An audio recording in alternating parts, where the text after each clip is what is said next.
Hello, dans cette petite vidéo, je vais essayer de rattraper le tir de mon ami Sephora. Ok, alors, l'idée est de présenter rapidement l'application BigBlueButton que nous avons déployée tout récemment.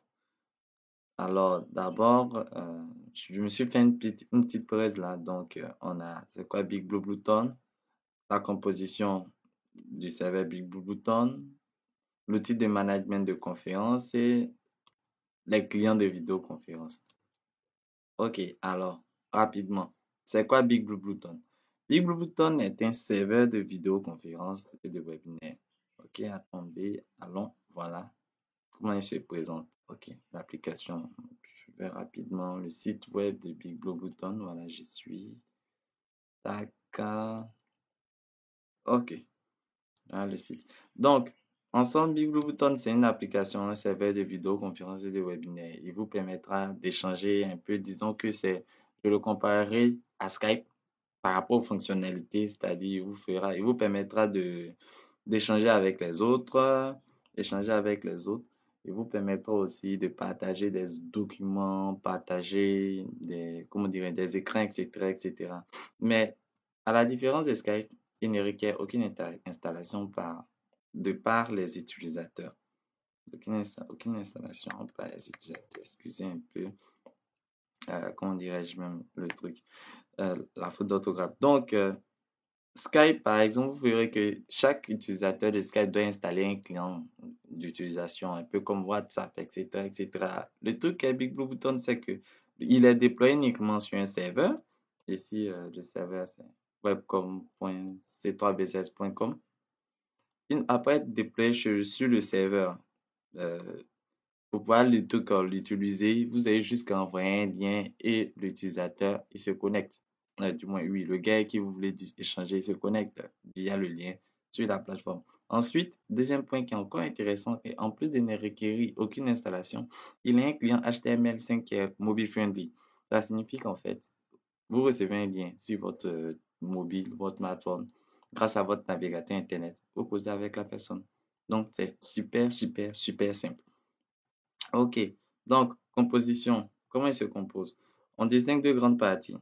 D'un côté, on a le client de vidéoconférence, du moins je dirais le client de vidéoconférence, avant tout, le client de management des conférences. En fait, c'est l'outil qui va vous permettre de créer des vidéoconférences, de les planifier, de partager les liens, etc., etc. Donc, par défaut, vous en avez deux. Vous avez la démo, l'API, parce qu'en fait, le client, il fonctionne en fait avec l'API de BigBlueButton. Donc, vous avez la documentation, le code source. Donc, l'API va permettre d'envoyer des ordres au serveur pour qu'il puisse préparer des vidéoconférences. Donc, vous avez la démo API.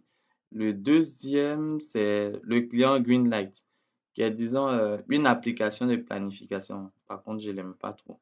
Peut-être c'est pas qu'elle tourne sous Docker, que je maîtrise pas bien, mais je suis encore habitué à celle-là.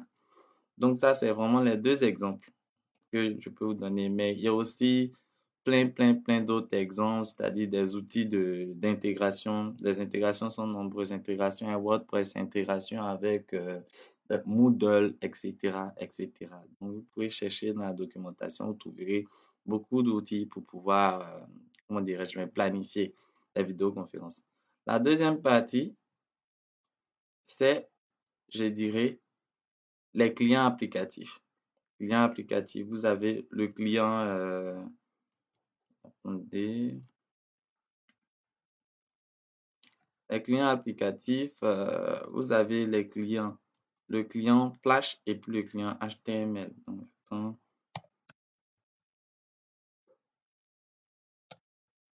voilà, je l'appelle HTML5 man parce qu'il va se connecter via le client HTML. Le test du micro. OK.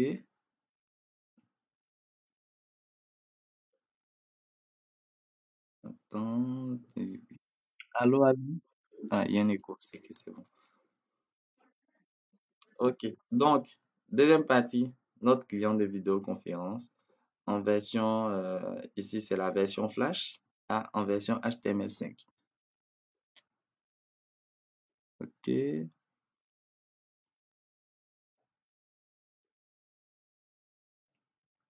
Allô, allô? Ça passe. Ok. Ok. Donc, je fais. Voilà. Ah, je l'ai mis en sourdine. Ok. Donc, attends, je me mets aussi en sourdine. Ok. Donc, nous avons nos deux clients. L'idée, c'est quoi? À la création, c'est un projet que je suis depuis très très longtemps. À la création, il y avait juste le client Flash. Mais le problème est que le client Flash n'est pas mobile friendly. Il y a eu une application qui a été conçue, mais l'application n'a pas été très bien accueillie par la communauté. Raison pour laquelle ils ont mis en place l'application HTML5. Aujourd'hui, le HTML5, l'application HTML5 est en train de monter et le Flash, assez difficile à gérer, je pense qu'il sera bientôt abandonné. Quoi qu'il en soit, les fonctionnalités sont les suivantes, c'est-à-dire d'abord vous avez la liste des utilisateurs, oui, vous pouvez aussi, oh non, voilà, partager la webcam et j'autorise rapidement. Ah, voilà ma sale tête. Salut! Ok, donc partager la webcam, donc oui c'est ça, donc on a les utilisateurs, le partage de la webcam. On a aussi le tableau blanc qui vous permet de pouvoir avoir un tableau sur lequel faire des annotations. Attendez, on attaque. Mhm. Alors, OK. Donc, c'est un tableau sur lequel vous pouvez faire des annotations. Ou bien, vous pourrez carrément uploader des documents pour les présenter aux différents followers, aux différents participants de la conférence. Voilà. Donc, ça, c'est vraiment les principales fonctionnalités. On a aussi le chat, c'est quoi? Attends, allez, charge.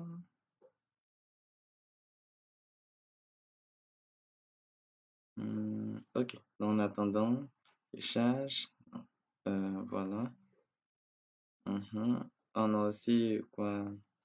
Oui, ça n'est pas les. Ok, donc les fonctionnalités. Donc voilà. On a aussi ici, vous avez un joli petit chat sur lequel vous pouvez chatter avec les différents. Il y a un chat public et il y a aussi un chat privé où vous pourrez, voilà, HTML5 man.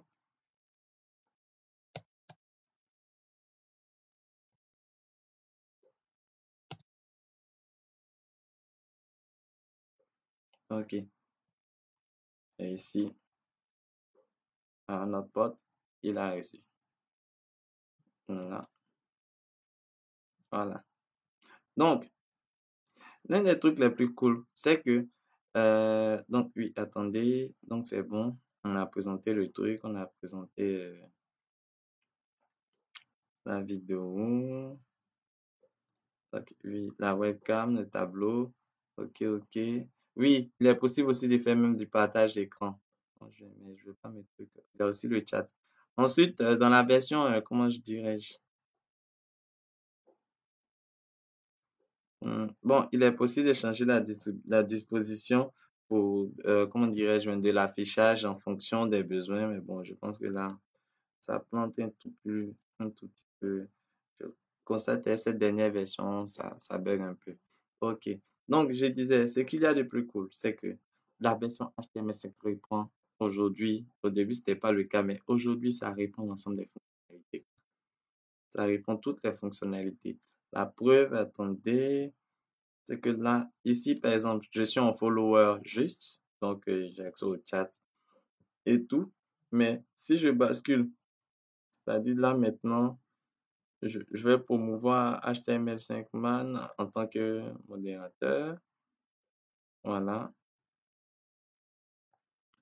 Mhm. Omettre, problème de connexion. OK. Donc, moi, je deviens présentateur. Vous voyez que j'ai récupéré l'ensemble des fonctionnalités de présentation. Là maintenant, moi, je peux. reprendre les slides.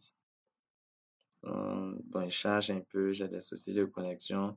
Je peux aussi partager mon écran et puis charger de nouvelles présentations, quoi. Je peux même au niveau du truc partager ma webcam. Là, je pense que c'est que la webcam est utilisée de l'autre côté. Donc, je vais la fermer. OK, voilà. Bref, ensemble, quoi. C'est tranquille. En fait, t'es le client HTML. Il y a tout, quoi. Donc, c'est aujourd'hui. En tout cas, c'est super cool. Ce n'était pas il y a un an, quand je retestais l'application, elle n'était pas aussi aboutie. Bref, donc, je pense qu'il n'y a plus rien à ajouter. Les intégrations, elles sont nombreuses, je le disais. Partant de WordPress jusqu'à, comment dirais-je, de WordPress jusqu'à Moodle. J'envisage de l'intégrer à OpenEDX pour le rendre encore plus fabuleux. Et bref, je pense que c'est tranquille. Oui, pour le process de base, c'est-à-dire on part de la création de la conférence, publication des liens, tenue, oui, le système est capable d'enregistrer aussi les confs. Donc, les confs et puis les webinaires. Donc, allez, c'est intéressant. Je pense que, ouais, on a fini. Donc, au final, on remercie Sephora qui m'a aidé dans la mise en place. Bon, en fait, c'est grâce à elle carrément mieux qu'on a réussi à mettre le truc en place. Donc, gros merci à Sephora. Excusez-la pour la vidéo précédente, problème technique. Et puis, je pense que vous l'avez verrez sur la vidéo sur OpenEDX que nous venons aussi de déployer. Bonne journée.